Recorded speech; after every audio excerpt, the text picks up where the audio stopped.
New from Deaf Crocodile is The Golden Fern, a Czech fairy tale that feels like a couple of different movies. As this one starts out, it has this kind of folk horror feel to it. It has this very meticulous nature of building up an atmosphere. We get to meet our main character of Yura as he walks through the woods, finding the golden fern, taking it. A seed drops and grows into this beautiful woman whom he starts a relationship with and kind of falls in love with. She's always saying, like, you should return this golden fern. There is something kind of magical going on. She's communicating with the forest. Nemám, Zemčko.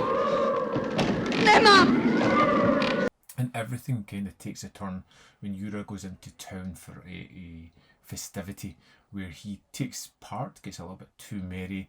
It shows that pride will come before a fall as he feels that everybody is laughing at him.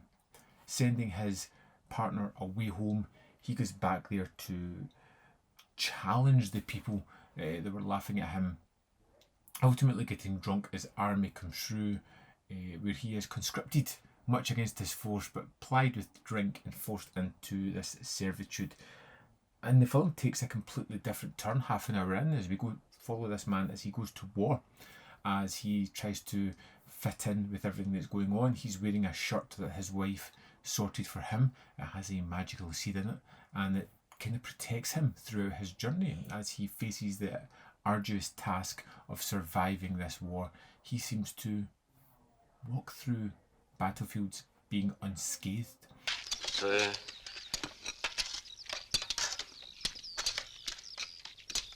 Na košili ani škrábnutí. The real crux of this one comes in when you have the woman in black, the daughter of the general of this army, who is a manipulative woman who just wants to see how far Yura will fall for her, how far she can push him and make him do horrible things. And it's a film that kind of starts off with love and betrayal and realisation, and how changing from your perspective to something that's just new and shiny can be the ultimate downfall. That he has someone he loves who he wants to get back to, but then something else catches his eye because they're there, they're close, and they show somewhat attention to him. Smím vám představit. Znám. Zamilovaný ovčák, že? And it's a really, I'd say, universal theme that you can get into in this film, where you can just see the idea of love and betrayal and turning against your principles, and how it can be the ultimate downfall because of pride.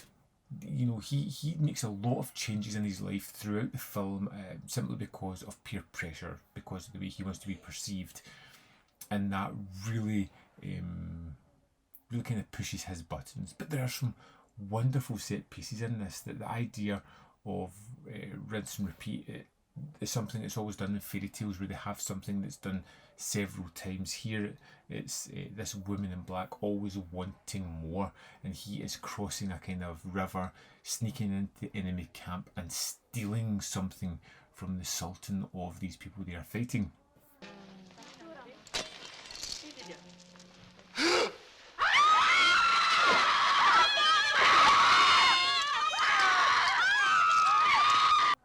And it's very familiar sequences where you see him do this, you see whoever has failed to stop him being severely punished, and the almost apathy of the woman who gets this gift that she coveted, but basically she just wants to see how far she can push this man. It's wonderfully shot. It has this kind of unnatural feel to it. You kind of watch Yura as we know exactly what's going on, and like I said, that first half hour is very, very interesting and very folk horror, and we move into something that feels more akin to a kind of fable or a fairy tale, as you have the sort of three sections that are repeating of him going back and stealing things, and his ultimate downfall, or what could be his downfall, is because of choices he's made because of pride. wonderfully put and really captivating, and it's got this really stunning photography, particularly in the woods, where it has this creepy, uneasy feeling about it. When we move into the wartime setting, there's a large amount of extras, there's great production values, it's interestingly shot. When we move into the nighttime sequences with the enemy camp, these are luscious and brilliantly put together, great production values and really interesting. But at the heart of it, there's a really nice thematic going on in here, and Yura is one of those complicated characters whom I kind of liked, but he was so frustrating because he just wouldn't realise what he had was better than what he admired or wanted, or felt that he wanted. Great tale. Let's dive into the disc and have a look at the extras for the Golden Fern. Here we are in the disc for the Golden Fern. Let's go to the extras. First up, we have a commentary track with Irene Kovarova and Peter Hames. Next up, we have a visual essay by Evan Chester.